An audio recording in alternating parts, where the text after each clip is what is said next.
안녕하세요, 불량TV입니다. 오늘 전해드릴 이야기는요, 2022년 축구 국가대표 중 가장 폼이 좋은 국가 탑5를 선정하였습니다. 선정 기준은 최근 1년간의 A매치 기록을 바탕으로 정리하였습니다. 5위는 독일입니다. 독일 축구를 2000년대부터 장기 집권해왔던 레브 감독에 이어서 2021년 7월부터 본격적인 주의봉을 잡게 된 한지 플릭.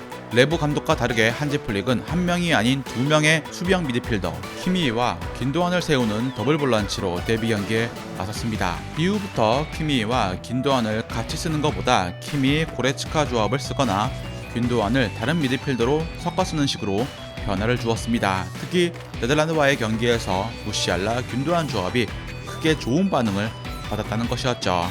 무시알라는 네덜란드 미드진을 헤집어 놓았고 경기 최우수 선수에 선정되었습니다.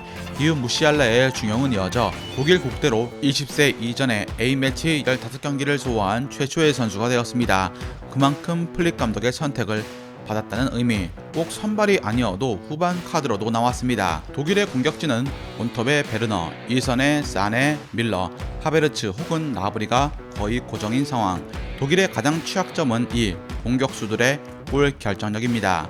오죽했으면 클로제가 있었더라면 독일은 경기당 3골씩은 넣었을 거라고 말할 정도. 사실상 경기력을 보면 독일의 중원을 책임지는 키미, 고레츠카 같은 선수들이 이끌어가고 있습니다. 오밀조밀한 조직력을 강조하는 한지 플릭의 축구지만 한편으론 소녀 축구라는 비판에 시달리고 있다는 것도 사실이죠. 따라서 공격진을 사네에서 호프만으로 바꾼다든지 무시알라의 기동력을 좀 더 살린다든지의 실험은 계속되고 있습니다. 다만 베르너의 마무리 능력 부족은 월드컵 직전까지도 문제거리일 것입니다. 예로 포인트 자체는 1년간 많이 땄지만 레브 감독 때 얻은 포인트가 많다는 점, 그리고 경기력은 좋지만 기대보다 떨어지는 골 마무리 능력으로 인해서 5위에 마크되었습니다. 4위는 브라질입니다. 현재 피파 랭킹 1위 자리를 수성 중인 브라질은 지난 코파 아메리카 2021 결승에서 아르헨티나에게 패한 것을 제외하면 2019년 11월 15일 이후 단 한 차례도 패를 기록하지 않았습니다. 코파 아메리카 2019 우승과 더불어서 2021년 16경기에서 12승 3무 1패를 기록했고 2022년 역시 5승 1무로 호조의 성적을 이어가는 중. 다만 1년 동안 브라질은 남미와 아시아 팀들만 상대했었고 피파 랭킹 10위권 내에 있는 팀과 붙은 것은 아르헨티나가 유일하다는 게 흠. 따라서 1년 동안 많은 예로 포인트를 얻는 데는 실패했습니다. 네이마르가 없는 가운데 아르헨티나 원정 역시 호각세를 보였을 만큼 브라질의 조직력이 완성 단계가 높아졌고 비니시우스의 잠재성 폭발, 네이마르의 복귀, 알베스의 합류로 2022년에 브라질은 한층 더 견고한 팀이 되었습니다. 특히 볼리비아 지옥의 고산지대 원정도 4대0 깔끔한 완승으로 마무리했다는 게 중요 포인트.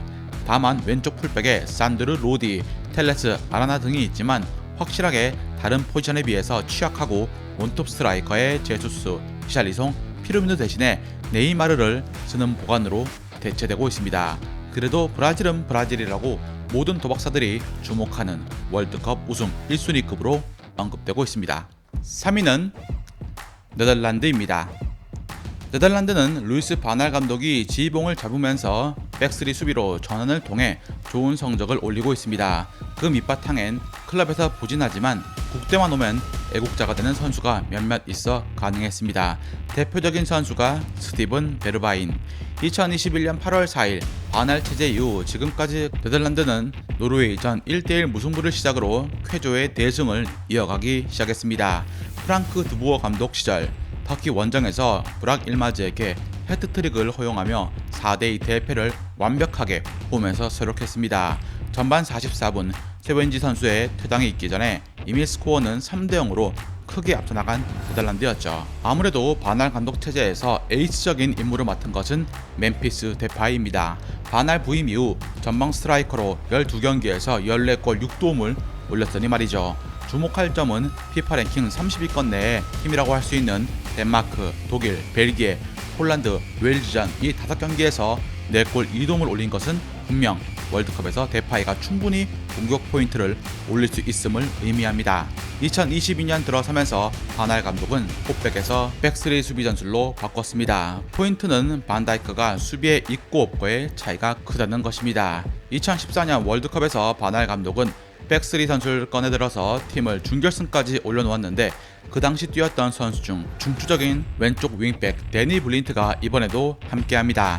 2022년 A매치에서 덴마크 4대2 격파, 벨기에 4대1 승리 등으로 자신감을 얻었고 바날의 네덜란드는 2021년과 2022년 단 1패도 기록하지 않았습니다. 2위는 크로아티아입니다. 지난 월드컵 준우승팀인 크로아티아가 결승에 간 것 자체가 놀라운 역사였는데 최근 크로아티아의 행보가 심상치 않습니다. 물론 팀의 핵심인 모드리치가 있을 때 없을 때가 감각의 차가 크지만 말이죠. 2022년 프랑스와 두 번의 대결을 펼쳐서 1승 1무를 거둔 것입니다. 특히 은바페, 벤제마, 은쿵쿠까지 모두 선발로 나왔던 프랑스 원정 경기에서 크로아티아는 7만 관중의 프랑스 관중들의 응원 속에서 프랑스를 이겨냈습니다. 심지어 홈에서 펼쳐진 경기에선 대등하기까지 했죠. 크로아티아의 근간이라고 볼 수 있는 중원 3명의 미드필더 모드리치, 코바치치, 브로조비치로 이루어지는 앙상블은 놀라웠고 쉬지 않는 중원 압박, 수비진들의 단단함이 지금의 크로아티아를 만들었습니다. 특히 프랑스가 개인 기량으로 측면을 뚫으려고 할 때 오른쪽의 모든 공격을 막아냈던 바이에른 뮌헨 소속의 스타니시치는 단연 돋보였습니다. 공격 가담은 약하지만 크로아티아의 측면 수비 미래를 책임질 것으로 보입니다. 그리고 라이프치히에서 폭발적인 성장세를 보이고 있는 센터백 그바르디올이 합류하게 된다면 수비 전력은 더욱더 상승할 것으로 보고 있습니다. 유로 2020에서 연장 끝에 스페인에 무릎을 꿇긴 했지만 경기 막판 집중력으로 1대3으로 지고 있던 걸 5분을 남기고 3대3으로 만든 부분은 크로아티아를 기대케 하는 부분입니다. 대망의 1위는 아르헨티나입니다.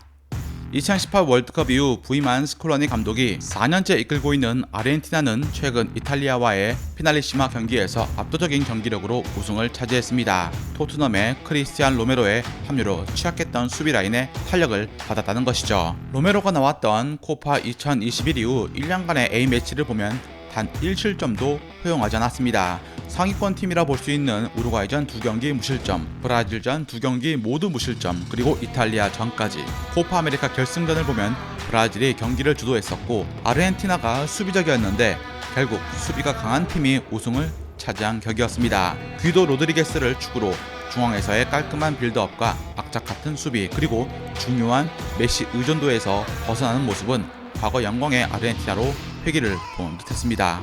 다만 코파 아메리카 우승 이후 아르헨티나 베스트 라인업이 고착화되고 있다는 게 문제.